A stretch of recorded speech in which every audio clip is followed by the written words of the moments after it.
जय जगन्नाथ। 16 अक्टोबर रे मु नुआपड़ा अंचल विकास पाई एवं मोर बापा स्वर्गत राजू भाई ढोलकिया जे अधूर स्वप्न थिला कि नुआपड़ा अंचल विकास ओडिशा रो एकमात्र जिला हुए कि से प्रथम पर्याय पर्यंत आमे विकास करमु प्रत्येक समाज पाई सेति पाई काली मु भारतीय जनता पार्टी रो आदर्श को एवं टिकट पाई करी तांको प्रत्येक नेत्रमंडली मान्यवर मुख्यमंत्री श्रीयुक्त मोहन चरण माझी मान्यवर प्रधानमंत्री श्रीयुक्त नरेंद्र मोदी को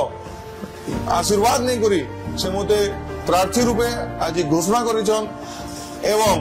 एवं बापार जे अधूरा स्वप्न थिला कि प्रत्येक समाज प्रत्येक गाँ पाई जे विकास एवं समाज सेवी रूपे मु काली नामांकन दाखिल करबा जाउची आपण मानको मु निवेदन करूची कि काली नुआपड़ा विकास पाई आपण से नामांकन रैली रे आसी करी नुआपड़ार विकास पाई योगदान करंतु एवं आशीर्वाद दियंतु एवं मु प्रार्थना करिबी कि प्रभु जगन्नाथ एवं स्वर्गत बापा को भी आशीर्वाद मु प्रार्थना करी करी काली नामांकन करबा लागि जाउछु।